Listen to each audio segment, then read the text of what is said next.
At sunset, young Goodman Brown stepped into the street of Salem village. But then he put his head back inside his house, and kissed his young wife, Faith. She put her pretty head outside the house. The wind played with the pink ribbons in her hair, while she called her husband. "Dearest love," she said, "please leave in the morning and sleep in your own bed tonight. Please stay with me tonight, dear husband." "My love and my Faith," answered young Goodman Brown. "Tonight I must stay away from you. I must make this journey between now and sunrise. I will wait for you to return," said Faith, with her pink ribbons. "Say your prayers, dear Faith, and go to bed early. Then nothing will happen to you." The young man walked on and then looked back. He saw Faith's head with her pink ribbons. She was still looking at him. Poor little Faith, he thought. I should not leave her alone while I go on this journey. She often talks of dreams. When she spoke to me there was unhappiness in her face.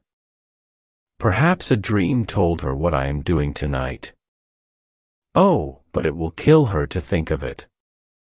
She is an angel, and after tonight I will stay close to her forever. With this excellent resolution for the future, Goodman Brown felt better.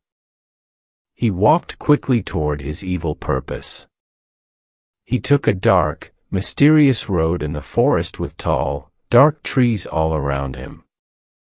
It was very lonely, and he did not know what was hidden behind the dark trees.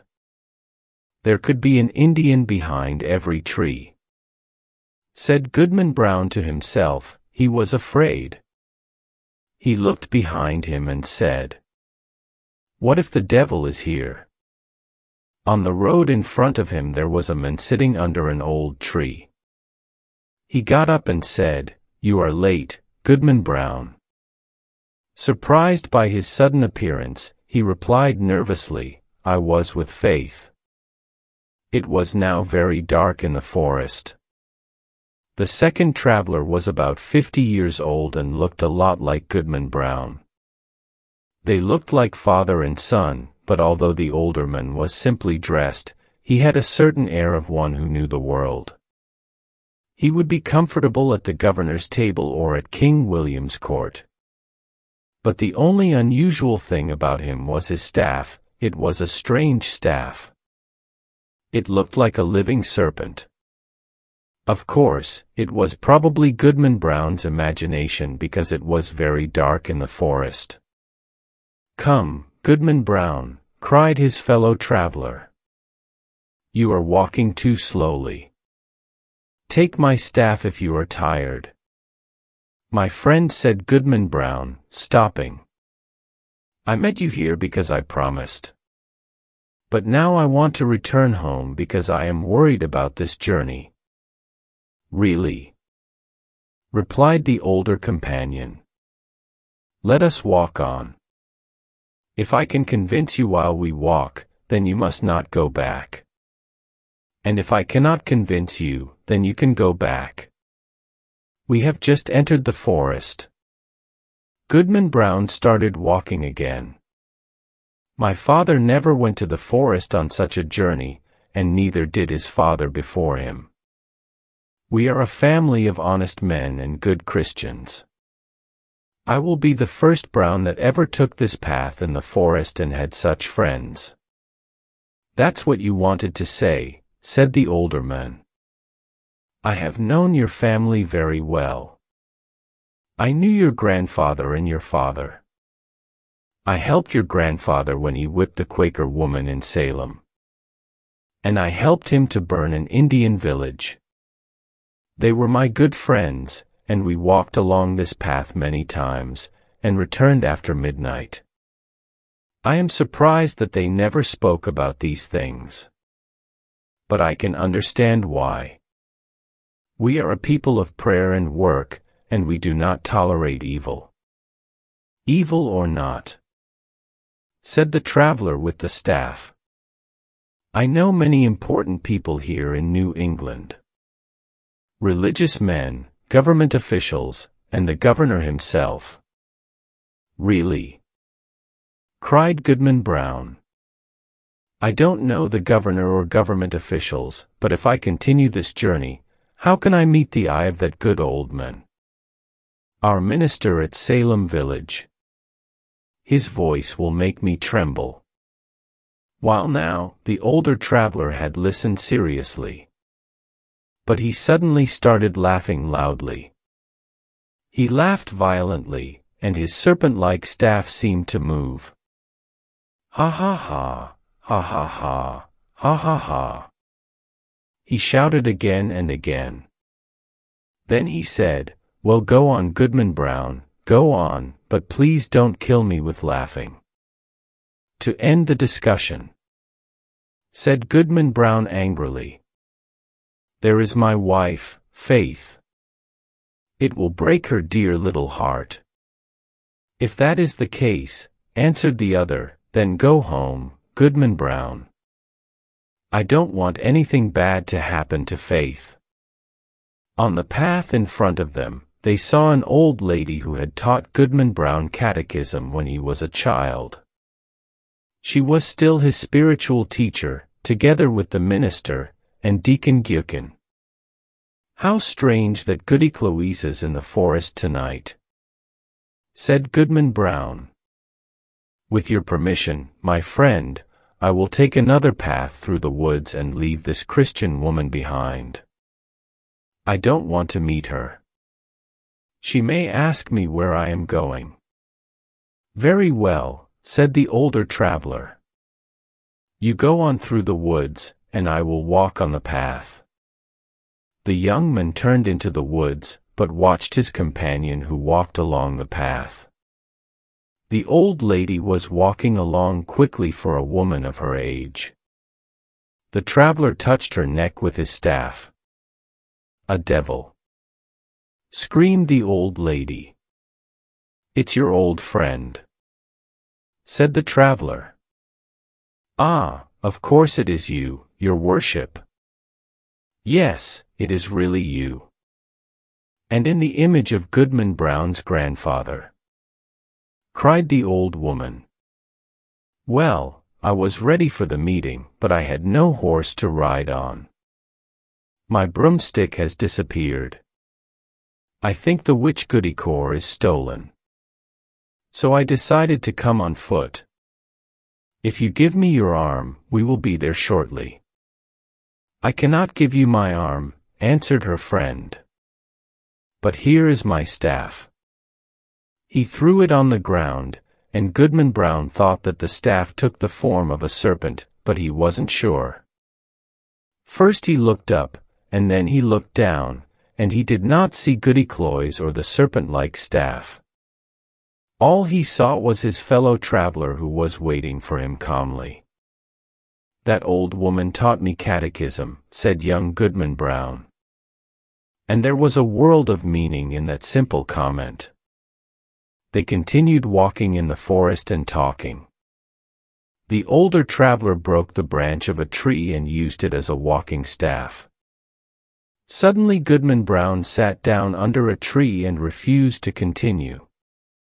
"My friend," he said, "I have decided that that horrible old woman can go to the devil if she wants. I always thought she wanted to go to heaven. That is not a reason to leave my dear Faith and follow her." The older traveler said calmly, "Sit here and rest. When you want to continue, here is my staff to help you." He threw his companion the staff and disappeared into the dark forest. Goodman Brown sat there for a few moments. He was proud of himself because he had a clean conscience and he could look Deacon Gukin straight in the eye. And that night he could sleep in Faith's arms instead of spending the night in the forest. As he was thinking these pleasant thoughts, he heard the sound of horses along the path. He decided to hide in the forest. Goodman Brown did not recognize the men on the horses because it was too dark. However, He thought he heard the voices of the minister and Deacon Gookin. The voice that sounded like the deacon said, "I can't miss tonight's meeting. There will be people of our community from Falmouth and others from Connecticut and Rhode Island, and there will be Indian men of magic who know a lot about devilry. There will also be a lovely young woman who will join our group." "Very well, Deacon Gookin," replied the old minister. "Let us go quickly. We must not be late." The horses galloped through the forest. Goodman Brown was very surprised and his heart was heavy. He looked up at the sky to see if there was a heaven above him. He saw the sky and the bright stars. "With heaven above and faith below, I will resist to the devil," cried Goodman Brown. While he looked up at the sky and prayed, he saw a black cloud directly above him. From the black cloud he heard the sound of confused voices. They sounded like the voices of his own townspeople. Then he heard the sad voice of a young woman. "Faith!" shouted Goodman Brown, who was very worried, and the forest echoed, "Faith, faith, faith, faith, faith, faith, faith." The cries of anger and terror filled the night. Then there were sounds of other voices, terrible screams and laughter. The black cloud passed over his head and something fell down slowly. It was a pink ribbon. "My faith is gone," he cried. "Oh, there is no good in this world. This world belongs to the devil." Young Goodman Brown was desperate. He took his staff and started walking very quickly. The road became darker and more frightening. There were strange, terrible sounds everywhere. "Ha ha ha ha ha ha!" cried Goodman Brown, when the wind laughed at him. "You can't frighten me. Come witch, come wizard, come the devil himself. Here comes Goodman Brown. He's not afraid of you."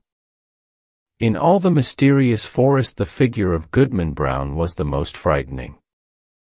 He went forward courageously as he listened to a strange chorus of human voices. Then suddenly he reached an opening in the forest. The opening looked like an altar. It was surrounded by burning trees that looked like candles. The red light of the fire was everywhere. "What a strange group," said Goodman Brown.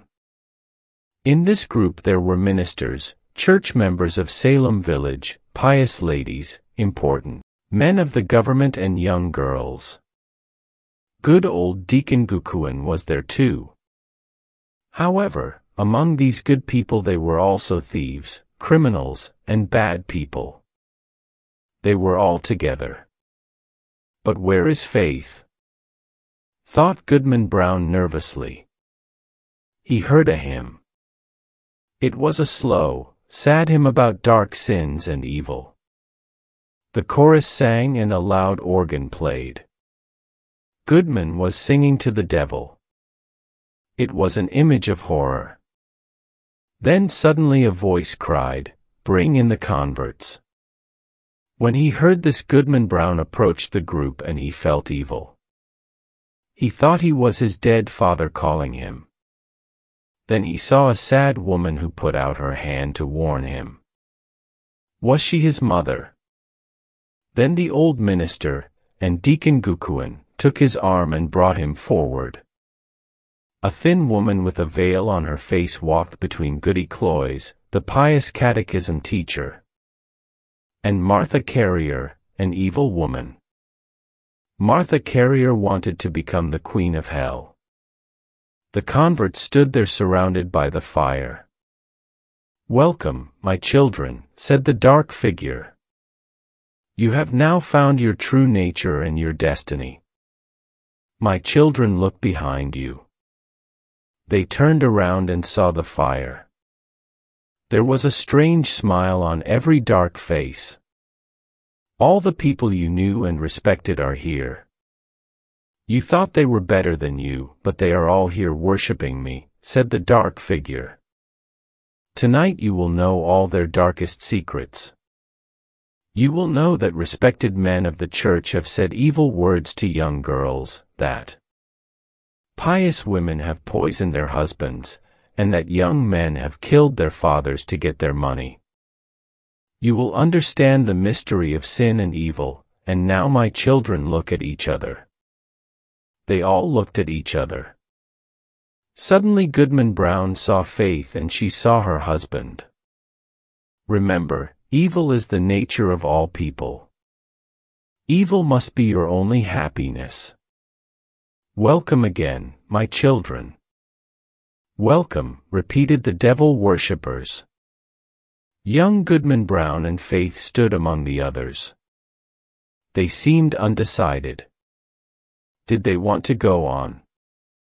Goodman Brown looked at his wife and she looked at him. "Faith, Faith," cried Goodman Brown. "Look up to heaven and resist the devil." He did not know if Faith obeyed him. After he had spoken he found himself alone with the sound of the wind in the forest. He was standing against a cold, humid rock. A branch of a tree that had been on fire was now cold and wet. The next morning, young Goodman Brown walked slowly in Salem village. He was a very confused man. He saw the good minister walking near the cemetery and preparing his sermon. Goodman Brown avoided the old man. Old Deacon Gookin was praying and Goodman Brown could hear his prayers through the open window.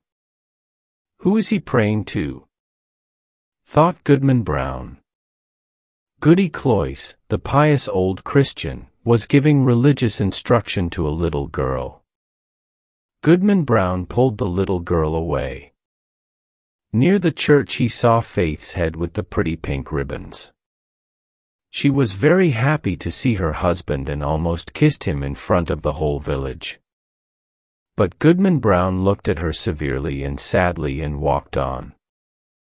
Did Goodman Brown fall asleep in the forest and only have a terrible dream about a witch meeting and the devil? Perhaps, but it was a dream of evil omen for young Goodman Brown. After that strange night he became a sad, dark, almost desperate man. On Sunday when the congregation sang a hymn, he could not listen to it. He could still hear the frightening hymn of the night in the forest. That night he often awoke and moved away from Faith. When the family prayed he looked at them angrily and turned away.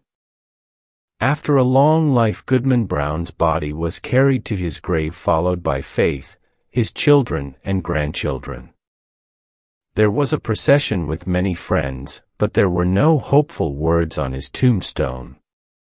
Because his last hour was very sad and hopeless.